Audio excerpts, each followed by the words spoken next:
ఏ ప్రముఖ దేవాలయంలో అయినా ఇలా వీడియోలు బయటపడ్డ చైర్మన్ గా ఉన్న దాఖలాలు ఉన్నాయా అని అడుగుతున్నా. ఎంత నీచం అండి.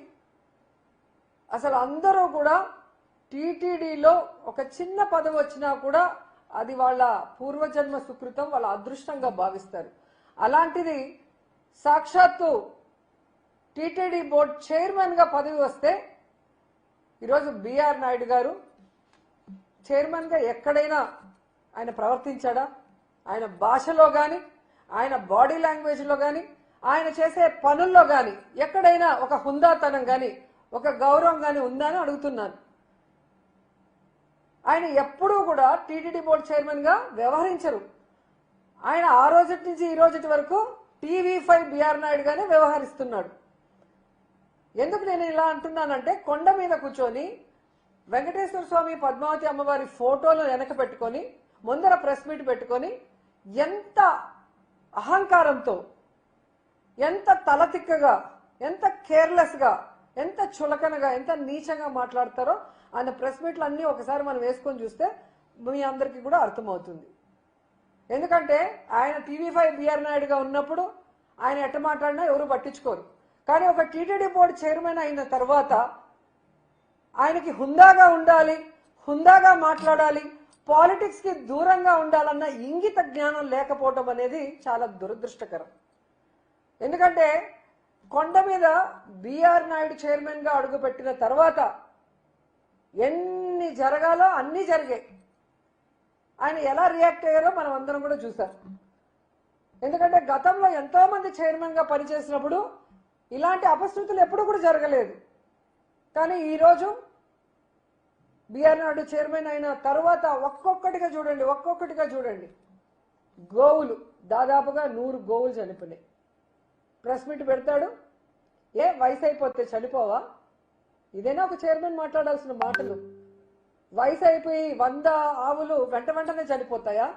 మీ చేతగానితనం వల్ల చనిపోయినాయి. మీరు వాటిని సరిగ్గా సంరక్షించకపోవడం వల్ల, ఆ తప్పు చేసిన వాళ్ళ మీద మీరు ఎటువంటి చర్యలు తీసుకోకపోవడం వల్ల వెంటనే అన్ని ఆవులు చనిపోయినాయి. అసలు ఒక ఆవు అయితే ఏకంగా గోశాల నుంచి బయటకు వచ్చి రైల్వే ట్రాక్ లో ట్రైన్ గుద్ది చనిపోయింది. అంటే ఎంత నిర్లక్ష్యంగా ఉన్నారు మీ కింద వర్క్ చేసేవాళ్ళు. అంటే మీ మీద భయం, భక్తి లేదు. ఎందుకంటే మీకే దేవుడి మీద భక్తి లేనప్పుడు వాళ్ళు మీకెందుకు భక్తిగా ఉంటారు అనేది ఆలోచించాలి. అలాగే మీరు చూస్తే భగవద్గీత హిందువులందరూ ప్రతిరోజు ఒక పేజీ అయినా చదవాలి భగవద్గీత అని పెద్దలు చెప్తారు. ఆ భగవద్గీతలో ఉన్న సారాంశాన్ని తెలుసుకొని ఆ విధంగా తమ జీవితంలో ఉన్నతమైన విలువలతో నడుచుకోవాలి అని పెద్దలు చెప్తారు. కానీ ఈ బిఆర్ నాయుడు అంటాడు సిగ్గు లేకుండా, వైఎస్ఆర్ వాళ్ళు 50 కోట్లు పెట్టి బుక్కులు కొట్టేశారు, అవన్నీ రూమ్లో వేస్ట్ ఉన్నాయి, అసలు ఆ భగవద్గీతలో ఏముంది చెత్త తప్ప అంటాడు. ఆ మూతి మీద 4 పట్ట వేయాలనిపించింది నాకు. ఎందుకంటే అలాంటి వాడు TV5లో అసభ్యమైన వాటిని చూపించే మెంటాలిటీ ఉన్నవాడికి, అవి చూసే మెంటాలిటీ ఉన్నవాడికి, అవి చేసే మెంటాలిటీ ఉన్నవాడికి భగవద్గీత గొప్పదనం, భగవద్గీతలో ఉన్న సారాంశం ఎలా అర్థమవుతుంది? అందుకే దాంట్లో ఏమి లేదు చెత్త అంటున్నాడు. దీని మీద ఖచ్చితంగా హిందువులందరూ కూడా తిరగబడాలి. ముఖ్యంగా బీజేపీ వాళ్ళు, ధార్మిక సంస్థల వాళ్ళు, సంఘాల వాళ్ళు, అలాగే హిందూ సంఘాలు కూడా ఈ బిఆర్ నాయుడు మాట్లాడే మాటలకి స్పందించాలి, బుద్ధి చెప్పాలని కూడా నేను కోరుకుంటున్నాను.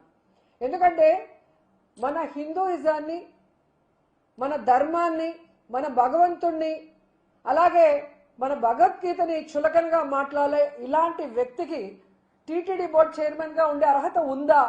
అలాంటి వాడిని వెంటనే రాజీనామా చేయించి మెడ పట్టుకొని గెంటేయాలని కూడా వీళ్ళందరినీ కోరుకుంటున్నాను. ఈరోజు ఒక వీడియో రిలీజ్ అయింది. బిఆర్ నాయుడు ప్రెస్ మీట్లే చూడండి, అది నిజమా కాదో మీకే అర్థమవుతుంది. ఎందుకంటే ఆయన కోసం చాలా మంది ఆడవాళ్ళు తెగ మాట్లాడుతున్నారు. కొంతమంది అయితే ఏకంగా ఆయన్ని సమర్థించేస్తున్నారు పొలిటికల్ నాయకులు. ఆయన ప్రెస్ మీట్ చూస్తేనే మీకు అర్థమైపోతుంది అది నిజమా కాదా అని. ఆయన మీద ఏఐ చేసి బ్యాడ్ చేయాల్సినంత అవసరం ఎవరికీ కూడా లేదు. ఆయన అంత గొప్ప వ్యక్తి కూడా కాదనేది తెలుసుకోవాలి. రెండవది, ఆయన మాట్లాడిన మాటల్లో ఆ వీడియోలో తప్పే ఉంది. ఆ వీడియోలో ఉన్న ఆవిడ మాకు 25-30 సంవత్సరాలుగా మా అందరికీ ఒక మంచి రిలేషన్షిప్ ఉంది. వాళ్ళ ఇంట్లో వాళ్ళు కంప్లైంట్ చేశారా లేదా మా ఆవిడ కంప్లైంట్ చేసిందా, మీకేంటి బాధ, ఇలా మాట్లాడినప్పుడు అది ప్రజల విజ్ఞతకే వదిలేస్తున్నాను. వాళ్ళిద్దరి మధ్య ఏముంది, ఏం జరిగింది, ఏం జరగలేదని. ఎందుకంటే ఈరోజు ఆ వీడియోలు బయటకు వచ్చాయి అంటే ఒకటి ఆమెనా బయట పెట్టాలి, లేదా వాళ్ళ ఇంట్లో పనిచేసే వాళ్ళైనా బయట పెట్టాలి. వేరే వాళ్ళు పోయి వాళ్ళ ఇంట్లో కెమెరా పెట్టి తీసేంత అవకాశం ఉంటుందా? అది ఒకసారి మీ అందరూ కూడా ఆలోచించాలి. ఈరోజు పట్ట పగలు ఈ విధంగా దొంగ దొరికిన తర్వాత తప్పించుకోవడం కోసం ఈయన ఒక కేసు పెడతాడు, మళ్ళీ ఆవిడకి ఒక కేసు పెట్టిస్తాడు. అవి ఫేక్ వీడియోలు, ఏఐ వీడియోలు, మా మా మా గౌరవాన్ని భంగపరుస్తున్నారు అనేసి. ఆమె పేరేంటో నాకు తెల్ల, ఇందులేఖ అనుకుంటాను. ఆ మేడంకి నేను ఒక సలహా ఇద్దామనుకుంటున్నా. ఇందులేఖ మ్యామ్, ఇక్కడ ఎవరు మీ పరువు తీయలేదు. మీ పరువు తీసిందంతా బిఆర్ నాయుడు గారు. ఈరోజు మాకు ఇన్నేళ్ల సంబంధం ఉంది, వాళ్ళ ఇంట్లో వాళ్ళు ఏమనలేదు, మా ఇంట్లో వాళ్ళు కంప్లైంట్ చేయలేదు, అసలు దీంట్లో ఏం తప్పు ఉందని మాట్లాడి మీ పరువు తీసింది ఆయన మీద కేసు పెట్టండి. అది వదిలేసి ఎవరెవరి మీద కేసులు పెట్టామని మాట్లాడటం కరెక్ట్ కాదు. రెండోది, మీరు చూస్తే ఈరోజు ఇందులేఖ గారు 2019లోనే లెటర్ రాసినట్టుగా మీరు టీవీ మీడియాలో చూశారు, సోషల్ మీడియాలో అంతా కూడా. అది తెలుగుదేశం పార్టీ ఆఫీస్కి డైరెక్ట్గా చంద్రబాబు నాయుడుకి, లోకేష్కి రాశారు. మరి నిజం లేకపోతే మీరెందుకు లెటర్ రాశారు మేడం? అది మీ లెటర్ కానప్పుడు ఆ లెటర్ని మీద ఎంక్వైరీ ఏమోనండి. ఆ లెటర్ అందిందా లేదా చంద్రబాబు నాయుడు చెప్పాలి, ఆ లెటర్ రాశారా లేదా ఇందులేఖ మేడం చెప్పాలి. చేయాల్సిన తప్పులన్నీ అందరూ చేసేసి ఎంతసేపు వైఎస్ఆర్సీపీ మీద దుమ్మెత్తిపోసేదానికి రెడీగా ఉంటారు. ఏ రోజు వైఎస్ఆర్సీపీ ఇలాంటి తప్పుడు పనులు చేయలేదు, ఏ రోజు వైఎస్ఆర్సీపీ ప్రజలకి అన్యాయం చేయలేదు, భగవంతుడిని కూడా ఎప్పుడూ కూడా అగౌరవపరచలేదు. కానీ మీరు ఎదవ పనులు చేస్తారు, భగవంతుడిని అగౌరవపరుస్తారు, వీడియోలు దొరుకుతారు, ఫోటోలు దొరుకుతారు, మళ్ళీ ఇదంతా వైఎస్ఆర్సీపీ కుట్ర అని మీ పచ్చ ఛానళ్లతో దాన్ని మా మీద రుద్దాలని చూస్తున్నారు. ప్రజలేం పిచ్చోళ్ళు కాదు, ప్రజలు మొత్తం చూస్తున్నారు. బిఆర్ నాయుడు గారు చైర్మన్ అయిన రోజు నుంచి ఈ రోజు వరకు కొండ మీద ఏ విధంగా తాగేసి మాడ వీధుల్లో తిరిగిన దాఖలాలు చూసాం, మర్డర్ జరిగిన దాఖలాలు చూసాం, గోవులు చనిపోయింది చూసాం, మాంసం తిన్న దాఖలాలు చూసాం. అన్నీ కూడా మీడియాలో వస్తున్నాయి కదా. ఇవి ఏవి కూడా ఏవి కాదు, ఫేక్ కాదు. అసలు వైకుంఠ ఏకాదశి 6-7 మంది చనిపోతే ఒక చైర్మన్ గా బాధ్యత లేకుండా దాని గురించి పట్టించుకోలేదు. పవన్ కళ్యాణ్ గారు వచ్చి సారీ చెప్పంటే ప్రెస్ మీట్ పెట్టి సారీ చెప్తే చచ్చిపోయిన వాళ్ళు లేసి వస్తారా? ఎవడో చెప్తే సారీ చెప్పమంటే నేను చెప్తానా? అంటే నరాన బిఆర్ నాయుడుకి కొవ్వు ఎలా కొట్టుకుంటుందో చూడాలి. అంటే భక్తుల ప్రాణాలు అంటే మీకు గౌరవం లేదు. దేవుణ్ణి చూడటానికి వచ్చిన వాళ్ళని చంపే అధికారం మీకు ఎవరిచ్చారు? రైట్స్ ఎవరిచ్చారని అడుగుతున్నా. ఎన్నో సంవత్సరాలుగా వైకుంఠ ఏకాదశి అంటే క్యూ లైన్లు పెట్టి టికెట్లు ఇష్యూ చేస్తారు, టోకన్స్.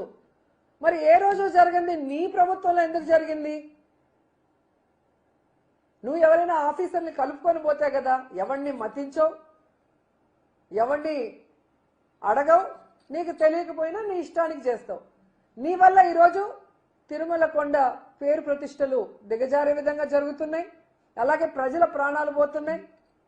సిగ్గు లేకుండా ఈసారి వైకుంఠ ఏకాదశిలో టోకన్లు ఇష్యూ చేయడం చేతగాక జనాల్ని రానికుండా కింద తిరుపతిలోనే ఆపేశారంటే ఎంత దురదృష్టకరమో ఒకసారి చూడండి.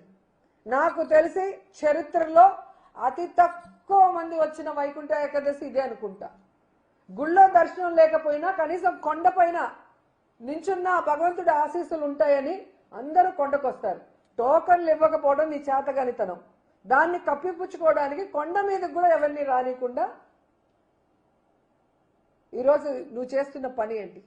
అండ్ ఈ రోజు వరకు నువ్వు తిరుమల ప్రతిష్ట పెంచే విధంగా ఒక పనైనా చేసావా? లడ్డూ గురించి చంద్రబాబు నాయుడు అంత నీచంగా మాట్లాడుతుంటే, పవన్ కళ్యాణ్ అంత నీచంగా మాట్లాడుతుంటే, ఒక చైర్మన్ గా ఉండి నువ్వు దాని మీద స్పందించి ఇది తప్పు జరగలేదు, జరగని దాన్ని జరిగినట్టు మీరు ఎలా చెప్తారు? మీ దగ్గర ఏం ప్రూఫ్స్ ఉన్నాయి? ఏం శాంపుల్స్ ఉన్నాయి? ఏ ఇంటెలిజెన్స్ రిపోర్ట్ ఉంది? ఏ ల్యాబ్ రిపోర్ట్ ఉందని అడగాల్సింది పోయి పట్టించుకో. కానీ హెరిటేజ్ని ఒక మాట అనగానే ఏ విధంగా లేచి నించొని మాట్లాడుతున్నావో అందరూ గమనిస్తున్నారు. సో దొంగ ఒకరికొకరు సపోర్ట్ చేసుకుంటున్నారు. చంద్రబాబు నాయుడు చేసే ఎదవ పనులన్నింటినీ నువ్వు భజన చేసి గొప్పగా చూపించి ఈయనంతా తోపులేడు తురుములేడని చూపిస్తావు టీవీ5లో. ఆయనకి నచ్చే విధంగా ఆయన చెవులకి ఇంపుగా జగన్మోహన్ రెడ్డిని వైఎస్ఆర్సీపీ వాళ్ళని ఇష్టం వచ్చినట్లు మాట్లాడి వాళ్ళ మీద నిందలు వేస్తావు. దానికోసం నీకు క్విట్ ప్రోకో కింద ఒక తిరుమల తిరుపతి దేవస్థానం చైర్మన్ పదవి.